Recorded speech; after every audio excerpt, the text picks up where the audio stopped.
ಅಹಮದಾಬಾದ್ನಲ್ಲಿ ವಿಮಾನ ದುರಂತ ಪ್ರಕರಣ ಸಿವಿಲ್ ಆಸ್ಪತ್ರೆಗೆ ಪ್ರಧಾನಿ ನರೇಂದ್ರ ಮೋದಿ ಅವರು ಖುದ್ದಾಗಿ ಭೇಟಿಯನ್ನ ಕೊಟ್ಟಿದ್ದಾರೆ.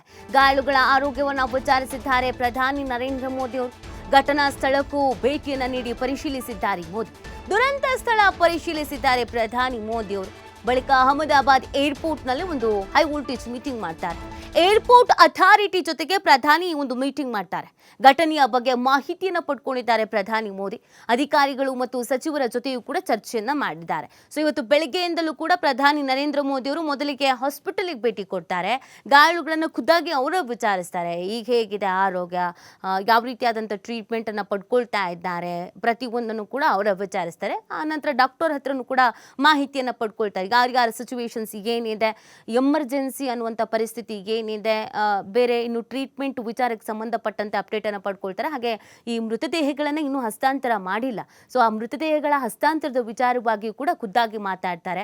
ಅಲ್ಲಿದ್ದಂಥ ಕುಟುಂಬಸ್ಥರಿಗೆ ಧೈರ್ಯ ಹೇಳ್ತಾರೆ, ಸಾಂತ್ವನ ಹೇಳ್ತಾರೆ, ನಿಮ್ಮ ಜೊತೆಗೆ ನಾವಿದ್ದೀವಿ ಅನ್ನುವಂಥ ಧೈರ್ಯ ತುಂಬೋ ಕೆಲಸವನ್ನ ಮಾಡ್ತಾರೆ. ಅದಾದ ನಂತರ ನೇರವಾಗಿ ಅವರು ಭೇಟಿ ಕೊಡೋದು ಘಟನೆ ನಡೆದಂಥ ಸ್ಥಳಕ್ಕೆ. ಯಾಕಂದರೆ ಅದು ಹಾಸ್ಟೆಲ್ ಮೇಲೆ ಬಿದ್ದಿದ್ದು ಆ ಒಂದು ವಿಮಾನ. ಪಾಪ ಹಾಸ್ಟೆಲ್ನಲ್ಲಿ ಸಾಕಷ್ಟು ವಿದ್ಯಾರ್ಥಿಗಳು, ಕೆಲಸಕ್ಕೆ ಅಂತ ಕೆಲಸ ಮಾಡ್ತಾ ಇದ್ದಂಥ ಸಿಬ್ಬಂದಿಗಳು, ಡಾಕ್ಟರ್ಸ್ ಎಲ್ಲ ಇದ್ರು ಅಂತ ಹೇಳಲಾಗ್ತಾ ಇತ್ತು. ಅಲ್ಲಿನ ಸಿಚುವೇಶನ್ ಹೇಗಿದೆ ಅನ್ನೋದೇ ಎಲ್ರಿಗೂ ಭಯಾನಕ ಅಂತ ಅನಿಸ್ತಾ ಇದ್ದಿದ್ದು.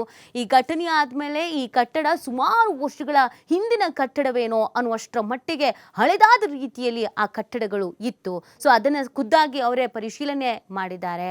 ಆನಂತರ ಅಲ್ಲಿ ಕಾರ್ಯಾಚರಣೆ ಮಾಡ್ತಾ ಇದ್ದಂಥವರ ಬಳಿ ಮಾಹಿತಿಯನ್ನು ಪಡ್ಕೊಂಡಿದ್ದಾರೆ. ಹೇಗಾಯಿತು, ಹೇಗೆ ಕಾರ್ಯಾಚರಣೆ ಮಾಡಿದ್ರಿ, ಕಾರ್ಯಾಚರಣೆಗೆ ಏನೆಲ್ಲ ಅಡಚಣೆಗಳಾಯಿತು, ಏನೆಲ್ಲ ಸಮಸ್ಯೆಗಳು ಎದುರಾಯಿತು, ಈಗೆಲ್ಲವೂ ಕಾರ್ಯಾಚರಣೆ ಕಂಪ್ಲೀಟ್ ಆಗಿದೆಯಾ, ಎಷ್ಟು ಹೊತ್ತುಗಳ ಕಾಲ ಕಾರ್ಯಾಚರಣೆ ಆಯಿತು, ಎಷ್ಟು ತಂಡಗಳನ್ನು ರಚನೆ ಮಾಡ್ಕೊಂಡಿದ್ರಿ, ಪಿನ್ ಟು ಪಿನ್ ಮಾಹಿತಿಯನ್ನು ಪಡ್ಕೊಂಡಿದ್ದಾರೆ. ಅದಾದ ನಂತರ ನೇರವಾಗಿ ಹೋಗಿದ್ದು ಏರ್ಪೋರ್ಟ್ಗೆ. ಏರ್ಪೋರ್ಟ್ನಲ್ಲಿ ಉನ್ನತ ಅಧಿಕಾರಿಗಳು ಸೇರಿದಂತೆ ಅಲ್ಲಿನ CM ಸೇರಿದಂತೆ ಸಚಿವರುಗಳು ಎಲ್ಲರೂ ಇದ್ರು. ಅವರುಗಳ ನೇತೃತ್ವದಲ್ಲೇ ಮೀಟಿಂಗ್ ಮಾಡಿದ್ದಾರೆ. ಯಾಕೆ ಹೀಗಾಯಿತು, ತಾಂತ್ರಿಕ ದೋಷ ಅಂತಂದರೆ ಏನು ಅನ್ನೋದು ಗೊತ್ತಾಗಬೇಕು ಅಲ್ವಾ.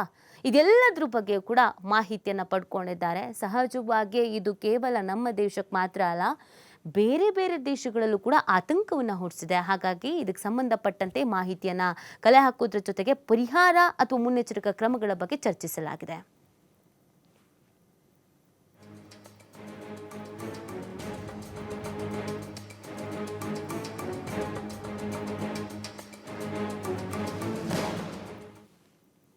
ಅಹಮದಾಬಾದ್ನ ಸಿವಿಲ್ ಆಸ್ಪತ್ರೆಗೆ ಪ್ರಧಾನಿ ಮೋದಿ ಅವರು ಭೇಟಿಯನ್ನ ಕೊಟ್ಟಿದ್ದಾರೆ. ಅದರ ಜೊತೆಗೆ ಬದುಕುಳಿದಂತ ರಮೇಶ್ ವಿಶ್ವಾಸ್ ಕುಮಾರ್ ಅವರ ಆರೋಗ್ಯವನ್ನ ಖುದ್ದಾಗಿ ಅವರೇ ವಿಚಾರಿಸಿದ್ದಾರೆ. ಆರೋಗ್ಯವನ್ನ ವಿಚಾರಿಸಿ ಮಾಹಿತಿಯನ್ನ ಪಡ್ಕೊಂಡಿದ್ದಾರೆ ಪ್ರಧಾನಿ ಮೋದಿ ಅವರು. ಘಟನೆಯ ಕೊನೆಯ ಕ್ಷಣದ ಬಗ್ಗೆ ಇಂಚಿಂಚು ಮಾಹಿತಿಯನ್ನ ಪಡ್ಕೊಂಡಿದ್ದಾರೆ ಖುದ್ದಾಗಿ ಪ್ರಧಾನಿ ಮೋದಿ ಅವರು. ಕೊನೆಯದಾಗಿ ಏನಾಯ್ತು ಇದೆಲ್ಲವನ್ನ ಕೂಡ ವಿವರಿಸಿ ಹೇಳಿದ್ದಾರೆ ರಮೇಶ್ ಅವರು ಕೂಡ. ವಿಮಾನದಿಂದ ಹಾರಿ ಬದುಕುಳಿದಿರುವಂಥ ಏಕೈಕ ವ್ಯಕ್ತಿ ರಮೇಶ್ ವಿಶ್ವಾಸ್ ಕುಮಾರ್. ಹಾಗಾಗಿ ಅವರನ್ನು ಪ್ರಧಾನಿ ನರೇಂದ್ರ ಮೋದಿ ಅವರು ಮಾತನಾಡಿಸಿದ್ದಾರೆ. ಆ ಕ್ಷಣ, ಆ ಮೂಮೆಂಟ್, ಯಾವುದಾದ್ರು ಪರಿಸ್ಥಿತಿ ನಿರ್ಮಾಣ ಆಗಿತ್ತು, ವಿಮಾನದ ಒಳಗಿನ ಚಿತ್ರಣ ಏನಿತ್ತು ಅನ್ನೋದು ಅವರೊಬ್ಬರಿಗೆ ಗೊತ್ತಿರುತ್ತೆ. ಯಾಕಂದರೆ ಹೊರಗಿನ ಚಿತ್ರಣವನ್ನು ಸ್ಥಳೀಯರು, ನೋಡಿದವರು, ಮೊಬೈಲಲ್ಲಿ ರೆಕಾರ್ಡ್ ಮಾಡಿದವರು ಪ್ರತಿಯೊಬ್ಬರು ಕೂಡ ಹೇಳ್ತಾ ಇದ್ದಾರೆ.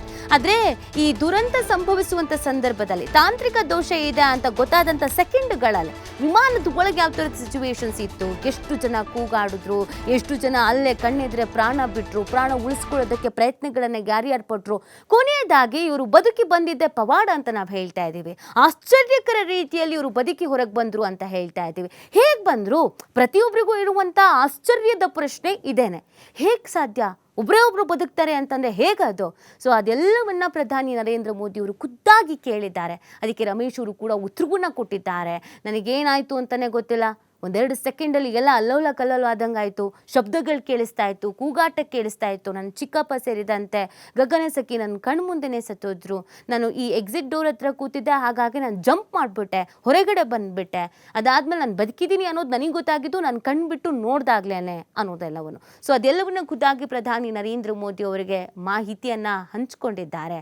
ಮತ್ತು ಅವರಿಗೆ ಟ್ರೀಟ್ಮೆಂಟ್ ವಿಚಾರವಾಗಿ ಕೂಡ ಇಲ್ಲಿ ಮಾಹಿತಿ ಪಡ್ಕೊಂಡಿದ್ದಾರೆ.